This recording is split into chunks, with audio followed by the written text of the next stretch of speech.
Welcome everybody to What If Wrestling. This is the first ever video I've ever done on this new channel, and in today's video I will be theorizing about what would have happened if Brock Lesnar never ended the Undertaker's streak at WrestleMania 30. Leading up to WrestleMania 30, as we all know, the Undertaker had the 21-0 streak, which was the greatest streak that had ever been in the WWE.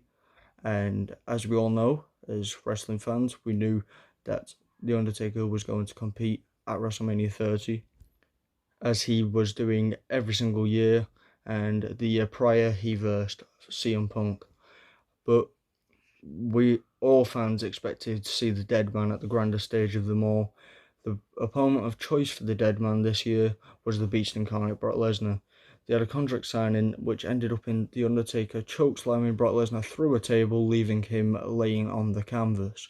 This made fans erupt in cheers and left the Dead Man looking strong at the end of the night. Now onto what if The Undertaker was chosen to keep the streak living and defeat the Beast Incarnate on the night of WrestleMania 30. The Undertaker, as usual, makes bone-chilling entrances, which gets the fans in the arena hyped up and ready for this match.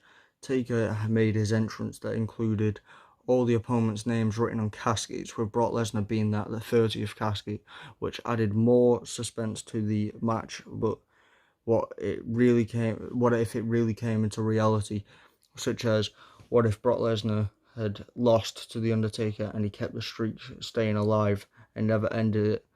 If it didn't end in that way, the reaction would have been very different and wouldn't have been as impactful on the WWE fans and the WWE itself.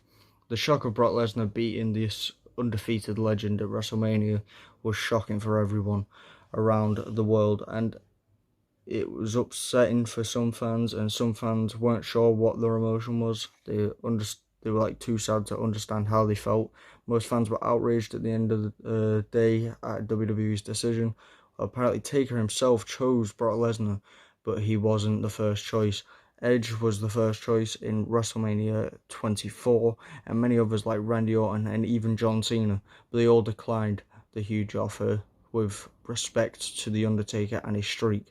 Now on to the aftermath, and if The Undertaker took the W on that night, we would have never got the Conqueror version of Brock Lesnar, and he would have never defeated John Cena in such convincing fashion. That match would have never happened, just like would The Undertaker have still been appearing on SmackDown and Raw after Mania, facing the likes of Dean Ambrose, The Shield, Seth Rollins, and even other superstars. He may have never had those matches tagging with Team Hell No.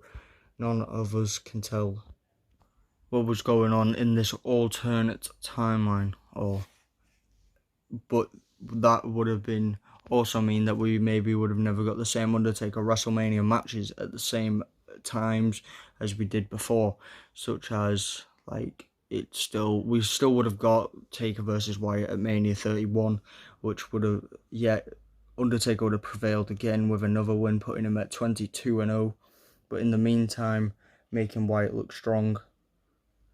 At this time, Taker wasn't wrestling as often and only really had appearances at WrestleMania.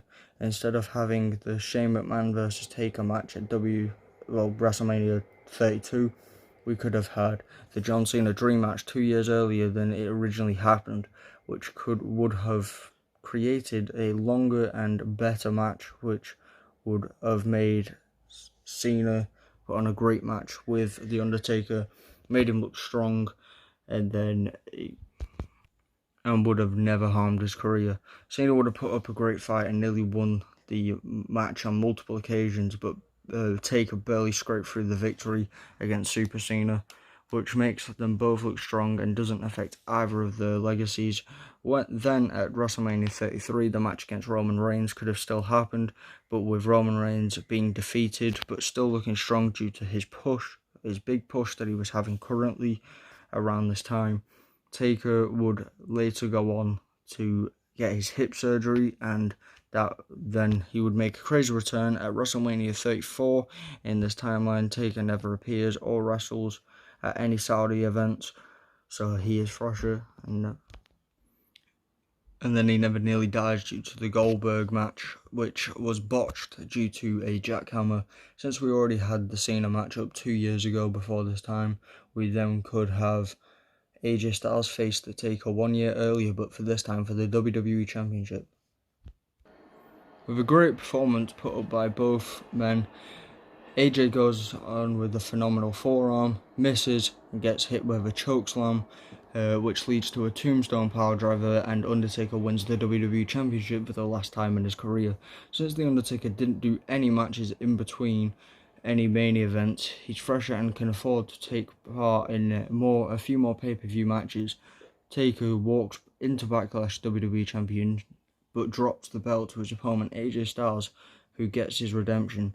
At Backlash, Taker then leaves the WWE for 2 years since he never competes in WrestleMania 35, which he then takes a break, returns the next year to at WrestleMania 36.